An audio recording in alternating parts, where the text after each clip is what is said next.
We've never had to change the brakes on our camper before. So we've got some friends that are going to show us how to do it. Colin and Amy are going to tackle the project right now. Hopefully Kevin and Amy can edit out all the dorky stuff. Yes, we can.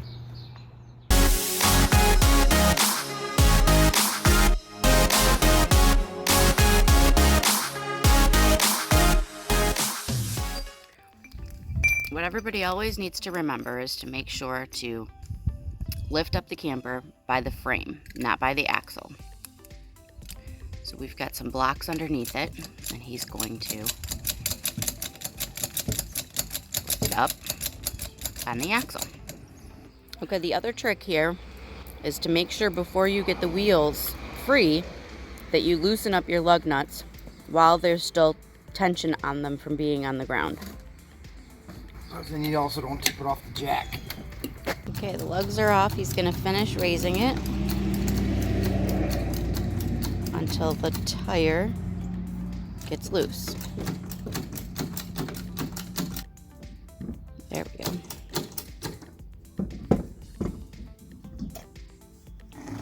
And there we go. First tire's off.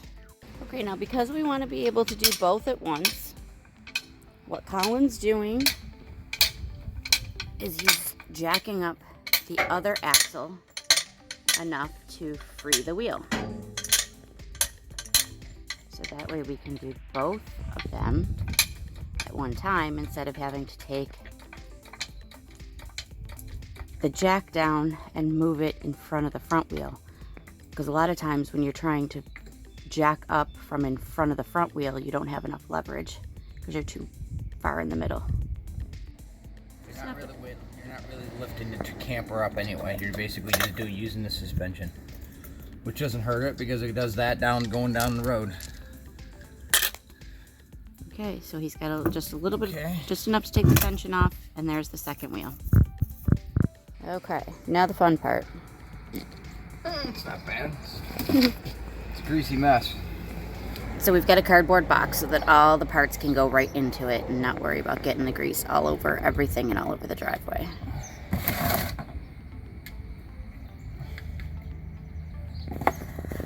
Okay, the cap comes off. If we can tell anything from yesterday, if this side's going to be the same, they were way over greased, right, Colin? I think so, but I'm not really sure.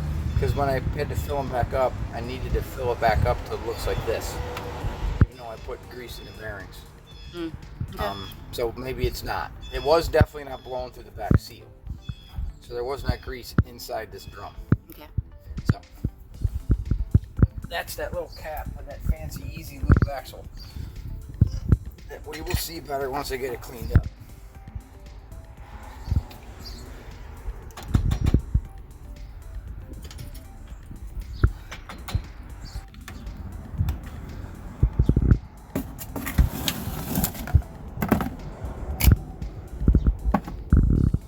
So we're just cleaning out some of the grease here to be able to see what's got to come out.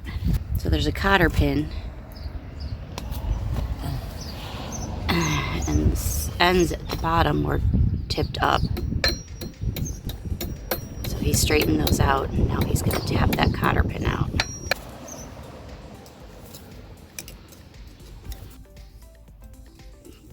And there it is. Okay. That's junk. Don't have to keep that. Now this castle nut comes off. And it won't be tight, so don't freak out. That's what the pin is for. Because it's basically holding the bearing in place, so anything, like if you super tighten it, it's just going to make the wheel not spin. And there's a front washer and a bearing. Nothing is really tight, it's just all sticky because of the grease.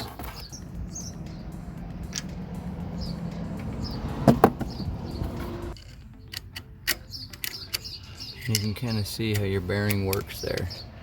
So that's good. I'm in here. I got the grease. You can kind of see where it is. It's not loose and it's spinning good. We'll check it again to make sure nothing's damaged. Now, okay. So this brake is so tight because there's no pad on it, or there's something wrong. I don't have any brakes, so there's something wrong. I believe it might even be the magnets, but I'm not gonna try to troubleshoot it. Just change the whole assembly because it's cheaper and it's faster. And you know, there's parts in there. And the magnet might be gone. Why not put the pads on? So you gotta come back here and you gotta put a screwdriver in here and you gotta find the wheel. And this is how you adjusted the brakes, right? Yeah, so now I'm unadjusting the brakes. You're loosening them back up Yep. so that we can get the And drum it's off. usually put the thing in, find it, and put it. A screwdriver works just fine, but an upward motion with your hand loosens them. All of them, lefts and rights, which makes it a lot easier so you don't have to try to remember, but you can kind of feel it. Now did this right, see, now it spins. Now that should start working itself off. Okay.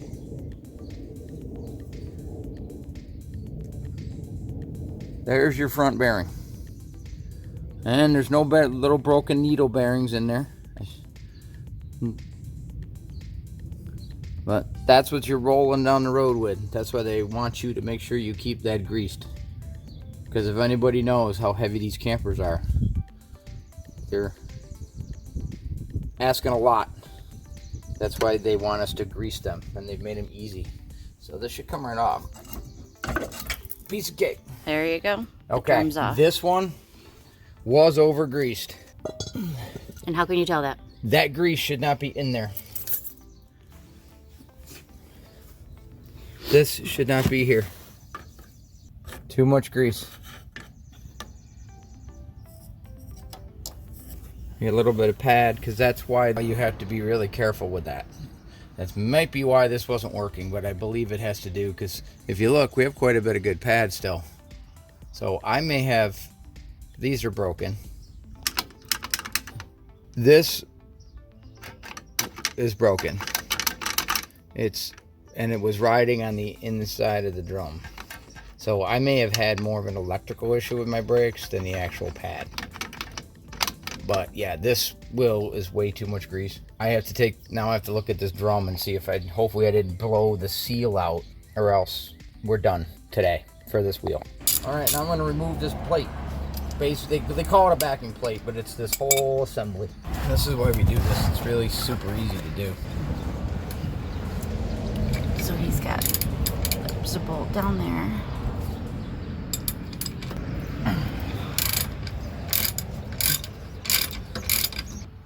Okay, and then there's one up there. Okay, he's got the third one down here, behind the wires. And if you don't, what were you saying, Colin?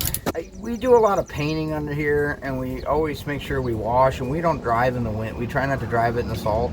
As you can see, these bolts, there isn't a whole lot of effort here. That was my really first reservation about this thing, is that I was going to be under here with torches and all kinds of tools to get these 4 bolts. Actually, they're not even bolts, they're just nuts, because the bolts are attached, to get these things loose. Okay, we know it's loose. So the next thing we're gonna do is we gotta snip these wires. I like to leave them, cut them here, that way. The color should make a difference, but I don't like to mess around. This way I know what I got, and I'll take the rest of that off later. You'll see me. That's it. So this is the thing that you replace everything with. Okay, so And I can't do a plug for the actual place, but it's over in Elma somewhere where you can just go and buy these things locally. this is the old one that's coming off. All gunky, all yucky. We got grease inside there that shouldn't have happened. But it wasn't onto the pad, so that leads me to believe that wasn't part of the problem. We were getting a little bit of wear. Well, nope. That's grease right there. So I'm gonna have to clean that up and we'll take a look. But this, we'll go compare it. And here's the new one. And here's your new. All pretty and shiny. We're good. This is tight. Tighter than normal. Okay, you got your springs. Everything's there.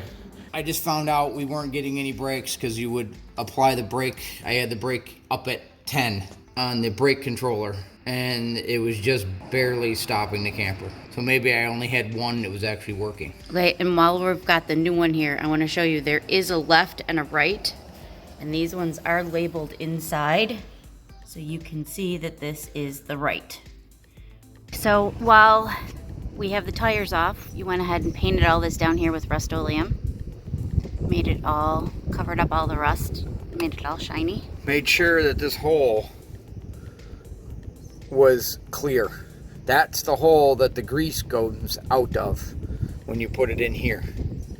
So I made sure that that was gonna work. Made sure it wasn't clogged up or anything so that the old grease, and got as much old grease out of this as I could. But that's what the whole easy lube deal is. You put your grease, your Zerk fittings here, your gun on here, and it comes out the back to grease that back bearing that you otherwise can't get to. The front bearing you can grease. And I've found out that we're probably putting a little bit too much grease inside these axles. You don't need as much as you think you need from what the 2 hours I spent cleaning everything back to get the grease out of those parts. Some people don't want to do that, don't mind it, but I like cleaning everything up. It's a lot of work, but it's just the way I am. So I spend more time cleaning than I actually did taking these on and putting these back, or taking them off and putting them back on. But here we go. Line it up, pull your wires away so you don't pinch them. Get this out of the way.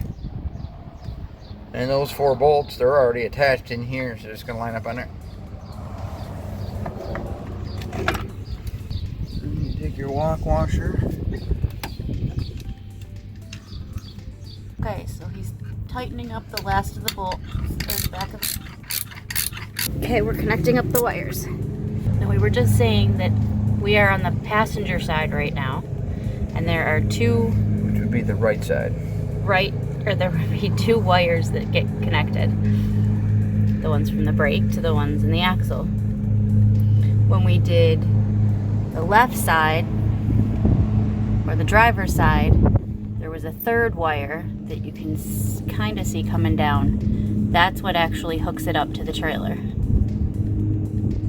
But you don't need that 3rd one on this side, and it might be reversed on yours. I'm not sure if that's standard or if that's just one will have it and the other won't. But the power runs to that wheel from the truck and then just runs across here. That's why you don't have the 3rd one on this side. Mm-hmm. So we've got these.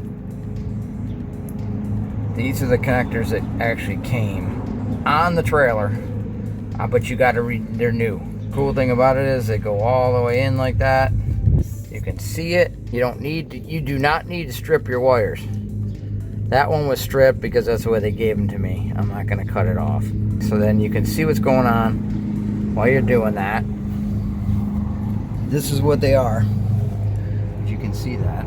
It's by 3M. 314, you can see right on there. Because they're full of silicone. So you stick both of the wires in there. You can see them down in the end. All the way to the end. And then you take your pliers. Sorry I'm backwards, but I can't flip it over because the wires won't stay out or going in this way. And you squeeze this down. Do you hear that click? See that wires are in there? All the way to the end. It clicked. See the silicone oozed out. It oozed out through the middle hole because there's no wire there.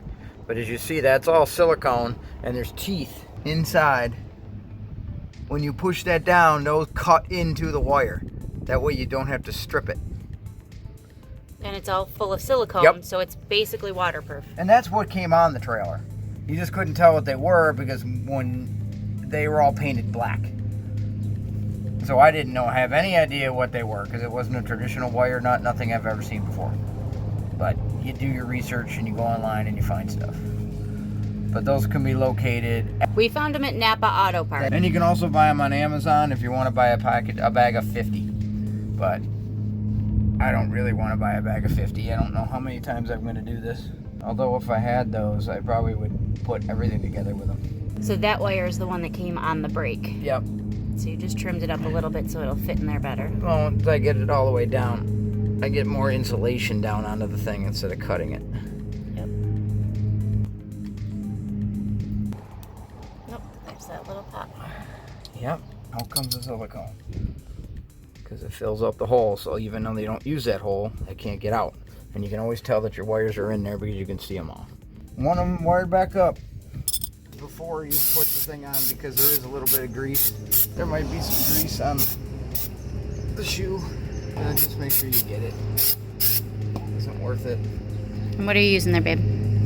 Brake parts cleaner. Okay. I already brake part cleanered the inside of this drum. I want to make sure that this wear surface is, I call it dull.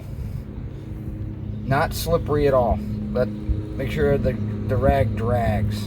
Alright, now to cheat this, help this along. Apparently the grease gets sent into that thing and you push it through. But the more grease you're going to use.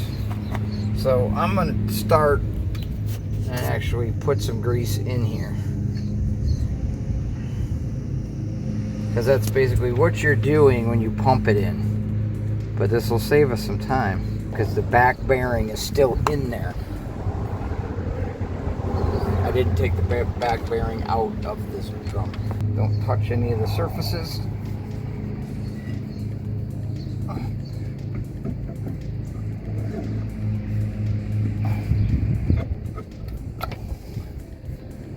In she goes. I have all my parts degreased, cleaned up. Check them. All the little bearings are still intact. It's still rolling good. There's no wear. It's good now, but I'm going to take this and put this right in the grease. Again, all of this helps us having to not do this pumping it in later. But it's a heck of a lot easier than doing it this way every time, because this is the way you used to have to do it.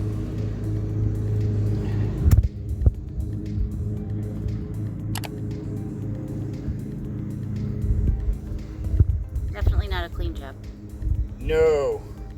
I think we burned through more rags and more towels and more soap and brake cleaner and degreaser. It takes longer to do that than it is actually to put this thing on and off. Okay, bearing then O-ring. It's a metal washer. What will it feel like when it's seated in there properly? How can you tell? This drum won't wobble at all. See what it's doing right now? So you gotta kind of wiggle the drum so you can get that seated all the way in there. There it goes. There you go. Okay, now the washer. Now we can put the washer. And yeah, I'm glad I spent all that time cleaning this up. But I'd rather have new grease than dirty old grease.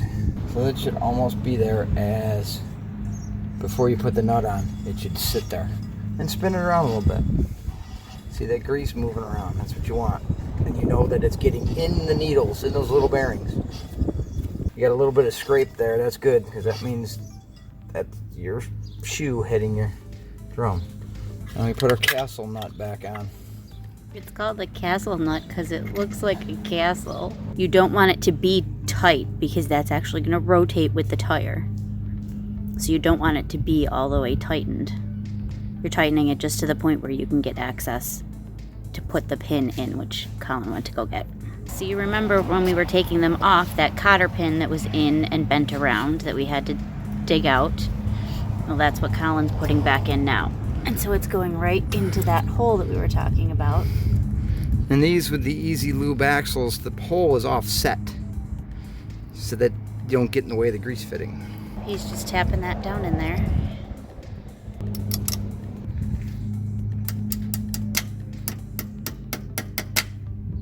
So the hole of the cotter pin actually sits down in between the castle things, right? Yes, because you got to get the dust cap on here. And then he's taking the bottom of the cotter pin and just bending it up like it was when we pulled it off.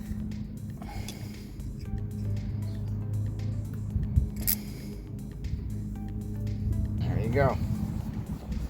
That just keeps that nut, because remember, it's not loose, it's not tight. Keeps it from moving. So it'll stay, and the bearing will stay packed, and everything will stay tight. Okay. Put our boot back on it, I call it.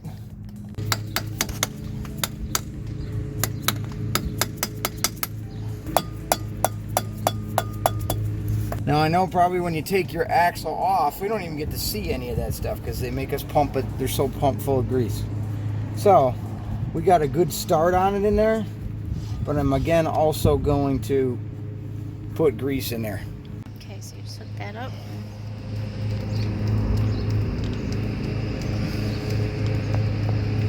And this is coming out that hole to get the back bearing, right, babe? Yes, and you'll see it start to push towards the front. So you even have quite a bit of grease even though I put some grease in there. Okay, so do that, but now start spinning it. Because you want to get the grease worked into those bearings.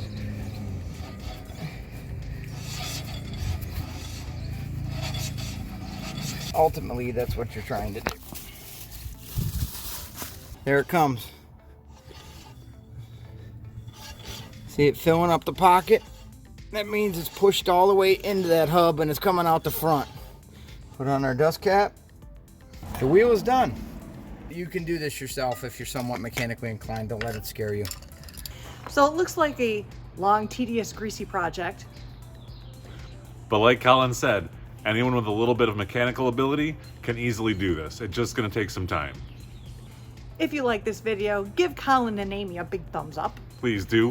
They were awesome for doing this for us. Yep. And don't forget to like this, subscribe, and most importantly, happy camping.